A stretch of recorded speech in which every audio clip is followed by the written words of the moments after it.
И снова ночь и тишина, данная навек. Здорово всем, с вами Миша Выплюшка, это канал бывшего осужденного. Продолжаем смотреть цикл передач «Русская тюрьма». Вчера и сегодня. 9-я серия сегодня. Называется «Каторга». Я ее еще не смотрел, естественно. Я не смотрю серии. Смотрю вместе с вами, чтобы эмоции были более яркими. То есть, когда пересматриваешь, уже знаешь, что будет. Это уже не то пальто. А вы не забывайте ставить лайк, подписываться на канал и писать в комментариях, нравится вам елочка или нет.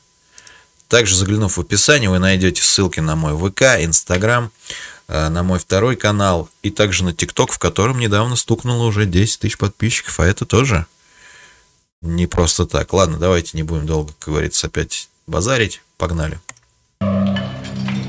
Когда тебя О, это же этот на первый суд Айзеншпиц, по-моему, да? привозит Воронов, Не, как его? Это из... ничего тебя не ждет, Лесповал. а только первый срок, то это же Да как его? какой-то кайф. Свобода, блин, когда тебя конвой Как его из забыл? Воронка приводит в зал суда. И подсудимая скамья, и ты на ней один. Блин, сейчас покажет, я сразу блин. вспомню. Свобода, блин, свобода, блин. 30-е годы. Один из лучших советских как его? фотоаппаратов и первых под названием FED. Что значит FED сокращение? Фотоаппарат экспериментальный, ничего подобного. Феликс Эдмундович Дзержинский. Первый российский чекист, в честь которого назвали это чудо техники. Здорово, Кирилл. 1934 год. А почему в честь Дзержинского? Читаем. Трудовая коммуна НКВД. Украина, город Харьков. Трудовая коммуна. Этот фотоаппарат, подсмотренный, конечно, в Германии, но хорошо сделанный, создавали всё руки обычно. малолетних преступников в трудовой коммуне, то есть колонии. Шпана. Ой, ребята, сколько вы не знаете, сколько всего сделали зэки. Да тот же Беломор-канал, да много чего, да и штрафбат, и многое. Я не говорю про сейчас. Сейчас очень много в зонах чего производят, и вы покупаете, вы даже не знаете, что это сделано в зонах. Беспризорные. Какие фотоаппараты? Вот что делает это чудо советской техники. О том, кто работал, над чем работал и как работали в российских лагерях и колониях. Очередная серия нашего фильма.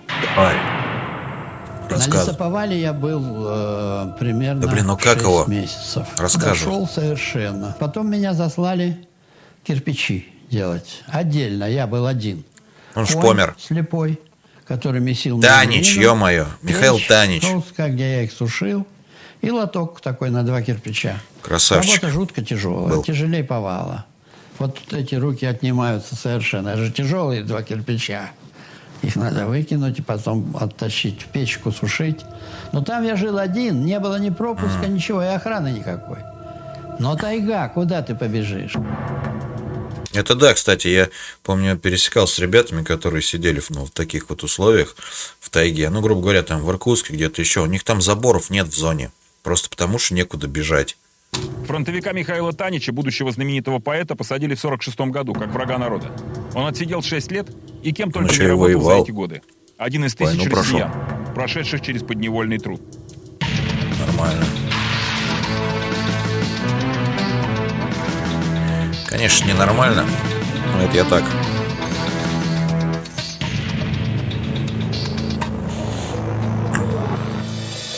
Вчера. Что было вчера, не Петр I помню. привез в Россию О, из Европы понятие начинается. «каторга». Вот его указ. Всех достойных смертной казни смертью не казнить, кроме умышленных убийц и бунтовщиков, а ссылать их на каторгу. Бунтовщиков. До Петра в России Если ЗК, вы понимаете, конечно, тоже о чем я. работали, но далеко не так. Теперь по 14 часов в день, прямо в кандалах. Охереть. Арестанты рыли каналы, работали в шахтах, строили. Город Петербург, кстати, в том числе. Вот, Кормежка пожалуйста. плохая. Смертность выше, чем у вольных в 8 раз. Ясен пень. Большевики во главе с Лениным уничтожили проклятое наследие царизма. Слово «каторга». Но только слово. Рабский труд при них приобрел ГУЛАГ. размах, о котором Петр I и не мечтал. Образец такого как бы не каторжного труда. Строительство Беломора-Балтийского канала. Вот, Немыслимое пожалуйста. количество рабочей силы. Прикиньте. Рекорды скорости. Зэки вручную рыли по 12 километров канала в месяц. Чего это им стоило, газеты не сообщали. В отдельные дни умирали до 700 человек. Надпись по берегу. Офигеть. Да здравствует ОГПУ, организатор и руководитель строительства Беломор-канала. Руководители партии и правительства путешествуют по новому водному объекту. В их числе Круто. начальник ГПУ Егода. Вскоре будет расстрелян. Так же, кстати, как и начальник стройки. Классический финал для грандиозного... Вот эта канитель меня, кстати, тоже вот всегда, знаете, смотришь, и ну, нет такого, как сейчас, вот, допустим, да, там какой-то чиновник что-то совершил, там, да, какой-то там пьяный наезд на кого-то, ему это сошло с рук.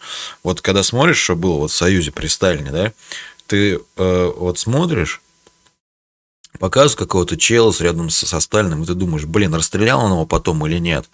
Потому что очень много таких случаев, когда показывают, что тот был там такой, там крутой, там прям приближенный, там с ним вась-вась, там, не знаю, вопросы они решали за одним столом, потом бам, расстреляли, бам, расстреляли. Раньше долго не базарили вообще. проектов ГПУ. Очень любопытно сравнение двух карт. На первой основные точки царской каторги. Их совсем немного, как мы видим. А на второй лагеря и колонии ГУЛАГа советского. Их в десятки раз больше. Целые регионы страны были построены заключенными при большевиках. Регионы? Причем самое интересное, больше всего зэков в нашей стране было не в 1937-м кровавом году, а в 1950-м, уже после войны. 2 миллиона 561 тысяча. То есть в Советском Союзе сидел каждый 70-й житель. 70-й. Нормально. И была жесткая граница. С одной стороны политические, контрики, 58-я статья «Враги народа». С другой стороны уголовные, друзья народа. Вот почему я говорю, сейчас вот как бы, ну, буквально отмотай даже на 20 лет назад, да, и все это отголоски этого все еще слышались. Как бы если человек в тюрьме сидел, к нему не относились, как вот сейчас, да, грубо говоря, там в 2021 году, почти сейчас 2022. Сейчас вот, допустим, если кому-то говорю здесь в Москве, что я отбывал наказание и сидел, для большинства людей это просто, они за голову хватаются. А, ну, грубо говоря, даже в том же 2000 году, когда практически каждый третий, четвертый, там, ну, у кого-то человек там с улицы, да, там, ну, у любого был там либо родственник, либо друг, который сидел, это не казалось такой дикостью. Сейчас это кажется дикостью, хотя люди никуда не делись, мы не можем никуда пропасть из жизни, люди сидевшие. Почему сейчас люди так реагируют? Ну, хуй его знает. А тогда-то это было вообще в порядке вещей, если каждый 70-й сидел. Настоящие эти воры, значит, в законе, законники, он был выгоден бригаде чем? Чем? Когда в бригаде вор в законе, то на кухне, значит, эти вот кто идет за едой, за термосами или за бочкой, они говорят, вот Витек сказал, чтоб налили погуще. Ленчик Тамбовский сказал, чтоб вот налили получше. Значит, уже суп поступал с гущей, не одна вода сверху. А повар, значит, взбалтывал черпаком. У Александра Сновского в руках тот самый стетоскоп, который в лагере спас ему жизнь. Благодаря своим минимальным медицинским навыкам Сновский несколько лет сумел пробыть придурком, то есть работать по-легкому. Нормально. Правда, и на рудниках, и на лесоповале, и в лагерях отметиться он успел. Воров знал многих, лично. Умный, опытный вор, он был выгоден бригаде. Теперь, значит, когда бригада работает на лесоповале, вор подходит к десятнику. Слушай, Кто? мужик, вот запишешь тут кубов десяток. Бригадирши? На меня. Десятник слова не скажет. Он же в зону идет, он же заключенный десятник. Даже Бригадир. прораб на это идет. Понимаете? На вора закрывали отдельно. И опытный бригадир, ну, бригадиры же бывали опытные, он говорит... Вспоминается фильм «Беспредел», когда, помните, типа, блатные не работали, а на них там, типа, бугры закрывали. Видите, не просто так это придумано. Слушай, мужики, он не за ваш счет. Наоборот, нам это выгодно. Нормировщика купить надо. Мастера по замерам купить надо. Старшего надзирателя купить надо. Здесь, Чем? в предгорьях реки Колымы, Чем вы их там покупали, ёпты? богатейшие месторождения Жопами? золота. Павел Галицкий мыл золото на Колыме. Всегда имел повышенный паёк, потому что его бригада всегда давала 150% плана. Естественно, только на бумаге и, естественно, за взятки. Деньги на взятки начальству сдавала, опять же, вся бригада. Где Все брали? были сыты. Где брали? Скажи, А вы не взятки. боялись, что они могут стукнуть? Ну, пусть ты его придушит сразу. Его ж придушат. Кто? 90 человек сытых. Так, давай сегодня теперь Сегодня посмотрим, рабочими что творят. местами обеспечены За чье? 19 из 20 подлежащих трудоустройству осужденных. Данные официально. Ну, это уж пиздеж, конечно, не знаю, может быть, на тот момент, когда вышла эта передача, это и так было, но в зонах работает примерно процентов чуть больше 50, максимум 60, а то и меньше. Ну, 50-60 вот так вот работает, остальные хуи пинают. Официальные. При этом почти везде ЗК жалуются, что работы мало. Поди разберись, где правда. Что делают на зонах сегодня? То же, что 50 лет назад. Швейка. Всю Так. одежду для всех российских ЗК. Осужденные шьют сами. Металло... Видите, военку, это до сих пор так и есть, военку, форму для всех военных, для пожарных, для ментов по всей России. Вот менты ходят, это все на зонах шьют.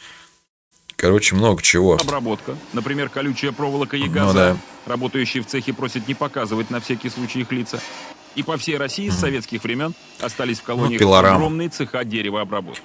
Дерево, Вот и все, здесь. зэки. Недорогие. Гробы? Из сосны. Гробы. Это гробы. В таких за счет государства У нас на Пскове делали эти гробы, блядь, там в них долбоебы фоткались еще там, короче, кто работали. Блядь, по-моему, рассказывал, был случай, что, ну, и такие гробы они продавали, ну, а что зэков-то хорошо не заставишь работать, короче, один гроб, говорят, прямо на похоронах развалился, блядь. похоронят бомжей, одиноких, Ну никому да. не нужных стариков, неопознанных. Бюджетные. Не самая веселая продукция, но ведь и гробы кто-то должен делать. Тем более, Конечно. что спрос на такой товар при А всех это что, это гроб, посмотрите. Ну вот, это что, не, ну там не такие делали, ну там типа нормальные. Ну это просто коробок для человека. режимах устойчиво высок. Работа облагораживает труд. Это уже баба, что ли? А это в красных штанах Жопа. по моде тоже ЗК. Осужденная, срок 2 Поселки, года. что ли? Ксения сидит за ДТП. По ее вине Поселок. лобовое столкновение. Ее любимый человек погиб. На суд студентка МГУ пришла сама, а из зала суда уехала в тюрьму.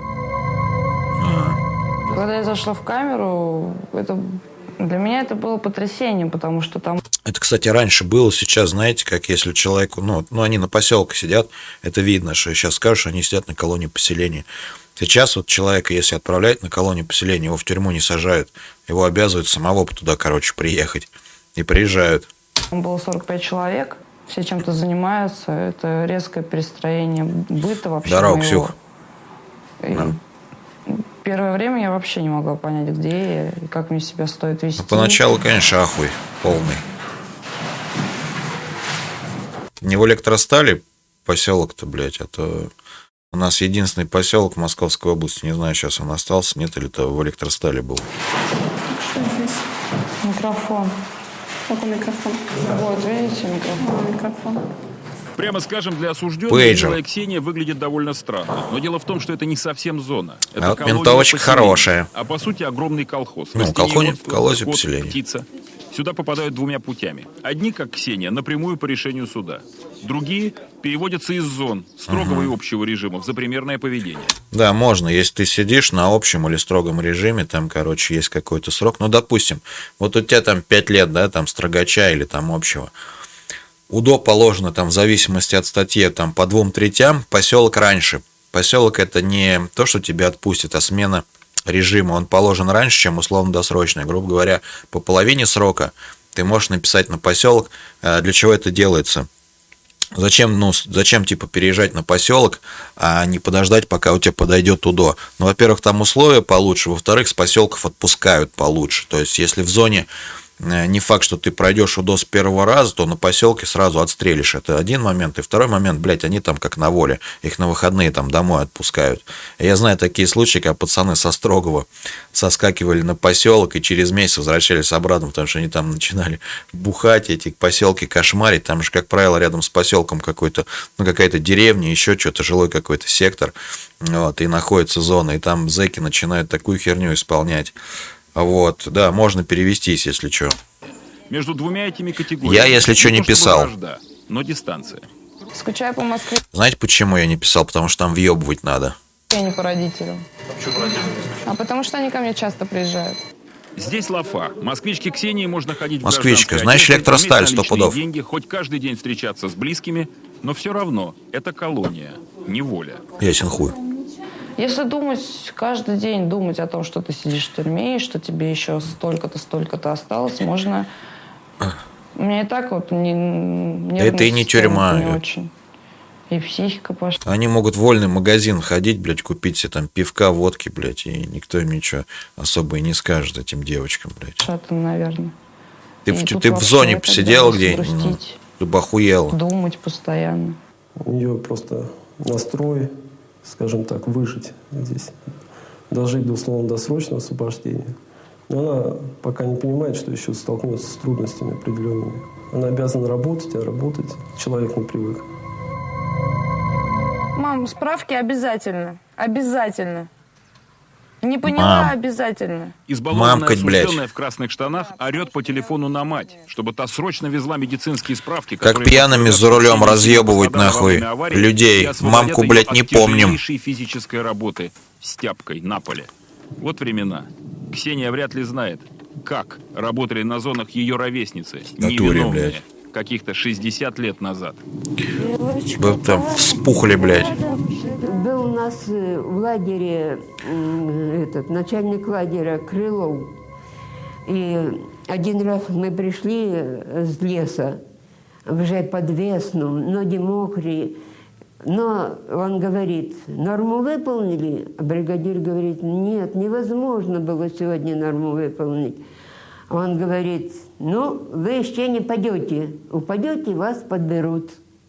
Вот такое было отношение. Заебись. Или сегодня вы есть не будете. Раньше такая хуйня, когда сажали, короче, в штрафной изолятор, там кормили через день. Прикидываете?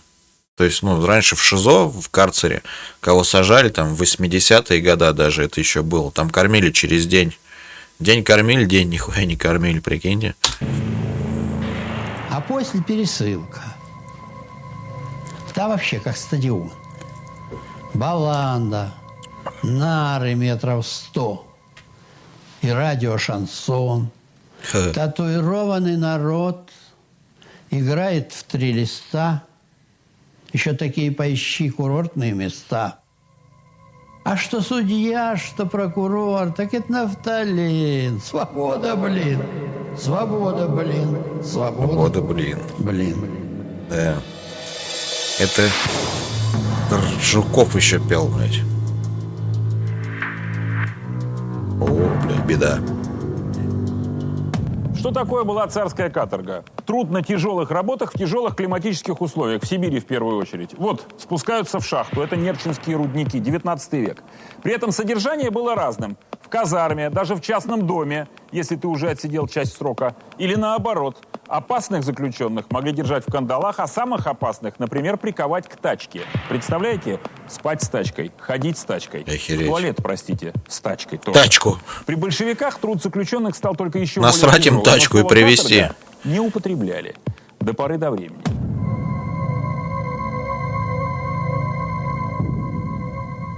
Война. Как на всякой войне, естественно, есть те, кто сотрудничает с врагом. В 1943 году, к дню рождения Ленина, выходит праздничный указ. О мерах наказания изменникам Родины и предателям, и о введении для этих лиц, как меры наказания, каторжных работ. Вы не знали? Да. Каторга. В СССР. Полицаи там Так вкололи. называемые «зеленые братья» — это латыши, литовцы, эстонцы, бандеровцы, власовцы, полицаи, то есть те, кто служили во время оккупации немцам. Условия для советских каторжников. Рабочий день до 16 часов. За разговоры на работе карцер. На прогулке руки только за спиной. Не разговаривать. Невыполнение Охуеть. норм. Холодный карцер до 25 суток. Питание в карцере. Хлеб 350 грамм и кипяток. Баланда через день. Таких условий до революции каторжники не знали. Вот там в натуре была блатная романтика, да? Там было все по понятиям. На севере я живу с 66-го года, то есть люди, которые реально находились в заключении, они находились среди нас. Я с ними и работал, как говорится, и знал многих. В быту они были совершенно нормальными людьми, когда с ними общаешься. Но иногда это дело прорывалось, и они между собой, когда разговаривали, выпив рюмку водки, о том, как, например, распинали красноармейцев. Так они еще там и бухали, оказывается. Но без бухла было там, походу, и не выжить никак. На деревьях и поджигали эти деревья. Как, так сказать, убивали беременных женщин. Ну и вот подобные рода преступления. Туда ему дорога, нахуй, Она значит. посудила, послушала. То есть нас ничего не спрашивала, а какую-то бумагу достали, зачитали выговор. Остап. По 15 лет, одному 10 лет, а мне как закоперщику или чего, как старшому. 20 лет каторги. Он говорит, что беременных не резал, а комсомольцев не расстреливал. Ты что, все вытянул? Украинский националист попал под гребенку СМЕРШа после войны. Чернобай может быть. Остап Павлович отсидел на каторге 10 лет. 10, нихуя. Проверка. Утром и вечером проверка. Ночью Бедолага, под мы. замками мы были, днем под замками. Вот. На работу, как, нарядчики, кто не работал, то лупили, избивали. Ну, кормили это очень плохо. Давали утром и вечером, как сказать, баланду. Кусок селедки гнилое и 400 грамм хлеба. 12 часов работать. Доходило до того, что вот ко мне, примером, подошел один мужик, ну так из заблотненных, что ли, поставил 2 пальца на камень. И говорит: ну-ка бей кувалдой по пальцам. То есть, чтобы сделать себе травму и не работать. На работу, давали освобождение. Я говорю: да я тебя не буду бить. Говорит: ты не ударишь мне по пальцам, я говорю тебе по башке. Да. Ну что, пришлось отворить по пальцам. Раз. Я вроде что он сам себя ударил. Привязал ему эту кругу. И вот ее освобождали от работы. Я слышал такие истории, что ну вот даже были в 90-е годы там такие зоны, типа как вот Саратов, Волгоград. Там, короче, люди специально себе на пилораме пальцы отпиливали. У кого сроку дохуя, ну, чтобы не работать, чтобы давали освобождение от работы, инвалидность, потому что, ну, тоже даже в наше время, это, грубо говоря, там конец 90-х, начало нулевых, ну, 90-е, там, нулевые, короче, такие зоны были, где просто заставляли работать, знаете, как вот у меня чел там сидел, короче, в Саратове, он говорит, ну, он устроился на такую потом, не сразу, типа на такую блатную работу. В зону заезжает машина, там, ну, с чем-нибудь, там, что-то нужно с воли привезти, она заезжает в шлюз, а дальше он садится в машину и едет по зоне на ней, вот, то есть это у него такая была работа, говорит, а до этого работа, говорит, ну, такая у всех, короче, приходишь на работу, там, ебашишь целый день, не знаю, там, что они делали, рабочий день окончен, приходишь в отряд, тебя каким-нибудь общественным работам, блядь, еще часа на 3 копать куда-нибудь нахуй уведут, и все, и, короче, по итогу ты тоже херачишь часов по 10 вообще без остановки. И в таких зонах реально как бы все люди пальцы отрубали, чтобы не работать. И это было не при ГУЛАГе, это было еще вот 90-е, нулевые. Остап Чернобай был в числе может, и приведенных сейчас на крайности есть. каторжан, которые в 1953 году в Норильске подняли восстание. Мы еще расскажем об этом в нашем сериале. Давай, будем ждать. Кирюх, не наеби только. Главный символ подневольного труда в Советском Союзе. В сталинские времена, в послесталинские времена. Вот лесоповал. 30-е годы, 40-е, 50-е, лесоповал. Сегодня, конечно, все изменилось, но есть еще места в России, где осужденные валят лес. И мы нашли такие места в Красноярском крае. Один из наших персонажей, Николай Полосухин, сидит за грабеж. У Полосухина это первый срок. На поселение пришел со строгого режима за примерное поведение. В его бригаде таких, как он, большинство. Работаем по приговору, а не по договору.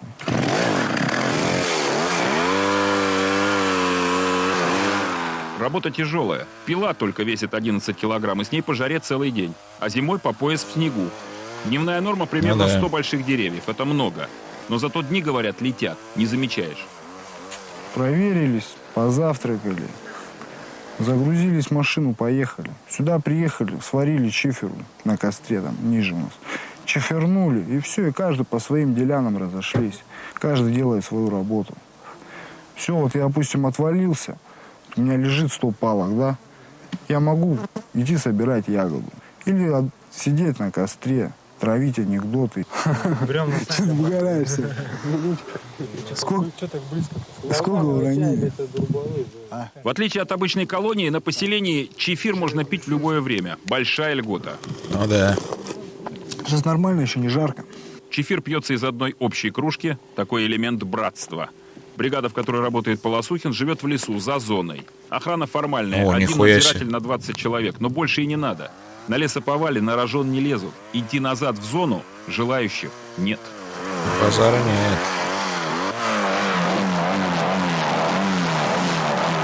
Здесь намного легче в лесу. Физически трудно, а морально ты отдыхаешь. Согласен. Морально меня никто не трогает. Ко С мне этой никто стороны, не лезет. да.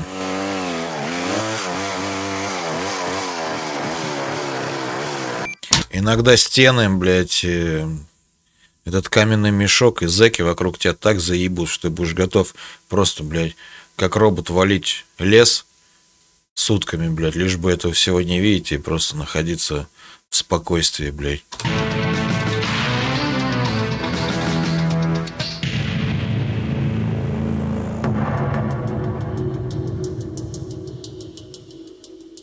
А уж как в этих лагерях гулять туда-сюда, а из посылки на столе нормальная еда. А что на вышке вертухай, так он же нас не съест. А если шмон, так у меня один нательный крест. Пойду в барак, пойду в другой. Шутю, как на средин. Свобода, блин.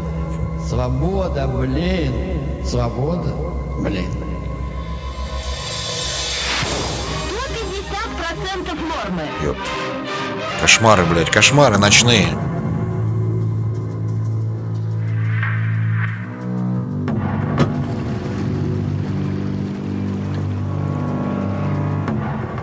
У меня номер 221. И мы больше не слышали своей фамилии, имя, только по номерам 221, 222 и так далее, и так далее. И на работу, и на проверку. Мы вот и работаешь рядом, не знаешь, как звать этого человека. Женщины на каторге. Аня Ивасенко – одна из немногих оставшихся советских каторжанок. После войны 15 лет за связь с украинскими националистами. Колыма – знаменитый женский лагерь с издевательским названием «Вакханка». Что Мне только было на уме, как бы на кухне меня взяли поработать, чтобы дали черпак еще каши овсяной. Это насколько был голод. Хотелось без лишних 100 грамм. Вот стоишь, получаешь очередь за хлебом и думаешь, ой, ему дали больше. Наверное, у его пайка больше. Вы понимаете, насколько только как бы кусочек хлеба черного. Вот здесь, да, блядь, такой, даже я, вот это у меня была такая херня еще, я когда первый раз сидел, кормили очень херово, и, ну, такая еда была некалорийная, я помню, я прям вот лежал и ждал, блядь, когда же завтрак, так вот прям в животе, еще молодой организм, блядь, так в животе прям так жрать хочется, на завтрак давали кашу перловую, кисель и кусочек белого хлеба такой, ну, небольшой, я думаю, блядь, как же я его сейчас сожру быстрее, я помню, я лежал прям часа 2 и так ждал, блядь, что завтрак будет, блядь, и когда он прошел там прям свою утробу, чтобы насытить, блядь, это не так давно закончилось, более-менее в зонах кормить стали, ну, не так давно, я вам сейчас скажу, где-то года максимум, с 2009 максимум, до этого кормили такой хуйней, что ее либо есть невозможно, либо ты ее, если поешь, то она у тебя просто провалилась нахуй, и все, и как трава, блядь. То есть, ну, не насыщается, ты постоянно хочешь жрать. Это фото начала 20 века. Нерчинская каторга. Каторжанки сами везут воду. Голод — это пиздец. Кто, блядь, не знает, что такое, кто не испытывал чувство голода хотя бы сутки, да, вот вы хотите похавать, вы там, блядь, сейчас домой приеду, там, ну, можете подождать час, да, побыть голодным, 1,5. Приходите домой, там, едите всякую там вкусную еду, там, либо заезжаете куда-то в какой, ну, неважно, даже в МАК, там, еще что-то, да. Блядь, но если вы не испытывали чувство голода сутки, блядь, вы дохуя что не знаете в этой жизни. Спустя сутки, блядь, просто голодание, блядь, человек, блядь, начинает звереть. И он уже, блядь, рад любой хуйне, любой конфетке просто, блядь. Там, блядь, до такой степени, что, блядь, это пиздос, нахуй, ёпта. Когда у тебя организм, понимаете, то есть, когда вот у тебя... Ты ничего не ешь, у тебя организм начинает, грубо говоря, жрать сам себя. Вот это подкожный жир, мышцы, он начинает, блядь, использовать эти ресурсы. Не то, что ты себя вкидываешь, когда хочешь есть, а эти ресурсы. И ты устаешь, и у тебя, блядь, такой нервяк, такой депрессняк. И, блядь, и иногда бывает, что ты там сидишь, у тебя нихуя нету, блядь, смотришь, в соседнем проходнике кто-то передачку, блядь, отловил, блядь, жрет там колбасу от пуза, там туда-сюда, ты слюни глотаешь, блядь, и ждешь, пока эту баланду тебе ебаную дадут. А она нихуя не насыщает, ты ее жрешь просто чисто, чтобы не сдохнуть, но ты даже ее ждешь, пиздец как. И ты ее пожрал, блядь, и через, блядь, час максимум ты опять такой же в таком же состоянии. Вот это пиздец. Насчет вот это сделано, конечно, тоже пиздец, чтобы так вот оживотнить тебя, потому что голод это пиздец какой вот, ну, человеческий, блядь, инстинкт, который, блядь, прям, ну, он очень многие, очень многую хуйню, прям просто, когда ты хочешь жрать, ты прям, ну, много на чё, прям вообще не смотришь, ты только на этом заморачиваешься, и все. У тебя вот потребность есть, короче, хавать. А когда нету, блядь, негде взять, ты, блядь, вот когда вот с этим смиряешься, пытаешься как-то привыкнуть, водички какой-то попьешь, еще что-то покуришь, блядь, а жрать-то все равно хочется и хочется, блядь. И вот когда ты привыкаешь в таком состоянии жить, чувствуя, блядь, голода нахуй, блядь, вот в натуре, тогда ты тоже, блядь, ну, изменения в психике происходят пиздец какие. Не дай бог никому, ребят. И в СССР будет то же самое. На Колыме женщин впрягали в санки, чтобы по пояс в снегу они вытаскивали на дорогу поваленный лес. Палка, и мы упрягаемся и тянем грудью. И все подбираем, чтобы напарник был такой же роста. Один раз попалась мне ленинградка, высокая, а я маленькая. И мне палка сюда аж под горло, а ее на живот. Понимаете, как ей тяжело, мне трудно. От дикой работы на лесоповале у них непрекращающиеся месячные, они исходили от кровотечения. Охуеть. От дикой грязи женскому организму выжить труднее намного. Женская зона страшна. Хуя себе, вот этого я не знал. Да вы бы видели нас, цинга, голодные, куриная слепота. Ой, также в шутку говорили, что такое заключенный, это гора костей, завернута в бушлате и двигается при помощи конвоя. Может, сейчас сидят, мы не сидели. У нас 10-часовой рабочий день был, сидеть было некогда. И как сами сейчас сидят. Над другом подсмеивались уже доброй шуткой такой, что тут побыл, стал тонкий, звонкий и прозрачный. Юрий Портнов попал на Колыму в одно время с Анной Ивасенко. Политзаключенный, 25 лет, не каторжник. Но вряд ли от этого было легче. 25. Работали по полной. Строили дороги, валили лес. Охуеть. Когда в Иркутске на лесоповале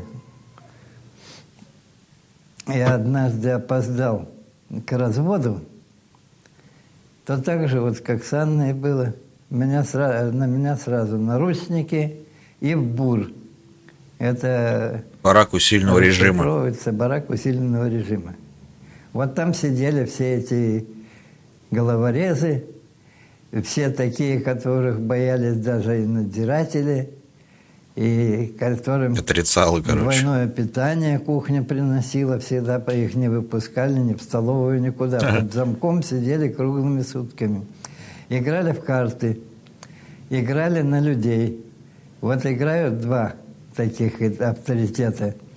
Вот третий от входа на нижнем ярусе, играем на него. Кто проиграл, а его не должен спрашивать. зарезать. Охуенно. Вот, пожалуйста, вот такой ужас был. И резали? Резали, только выносили. Выносили, и все тихо, молча. И никаких... Не, ну просто так на него тоже не будут играть, блядь. На левого чувака так не скажешь никогда. Тем более вы слышали, он сказал, типа там сидели авторитеты, отрицалы, блядь, да? То есть, ну, значит, играли на какого-то чела неугодного. Просто так они сами себя хавать тоже не будут. И никто ничего, никого не трогал. На вас не играли? Нет, как видите. Иначе бы я тут не сидел. И не встретил бы свою Аню. Вот семья из советского прошлого. Она каторжанка, он политический. У них на двоих срока 40 лет. А вместе они уже 50. У них там черный ход, блядь. Встретились в Магадане в автобусе. И с тех пор не... Бля, им по сколько лет-то нихуя не живут. Представьте, они такую хуйню прошли там, войну эти, блядь, 20 лет, блядь, зоны, блядь, и по 50 лет они еще вместе. Ты хуеть. Оставались. У них родилась дочь. То, что Анна после 8 лет каторги сумела родить, сильно удивило врачей. Так они и живут на Колыме в Магадане. Анна Корнеевна, Юрий Александрович, их дочь и внуки.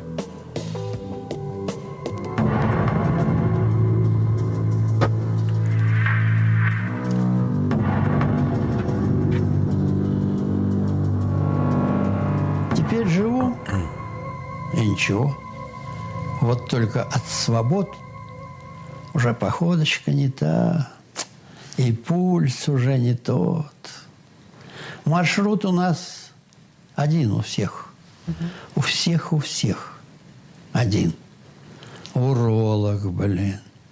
Онколог, блин. И кардиолог, блин. А хочешь, пей велокардин. А хочешь, аспирин. Свобода, блин. Свобода, блин. Свобода, блин. Ну, все, достаточно, я думаю. Да уж. Ну чё, ребятки, как вам выпуск-то такой, блядь? Тоже. Не знаю, меня прикалывает этот сериальчик. Посмотрим мы еще остальные. Не так уж много серий осталось. Не забывайте давать реакцию. Реакцию сейчас дал даже Джерик. Он подорвался, когда я начал с вами прощаться, заканчивать этот ролик. Вот, он рядом со мной здесь и передает вам привет. У него все хорошо, слава богу. Иди сюда. Все норм. Ставьте лайки, подписывайтесь на канал. Давайте, увидимся.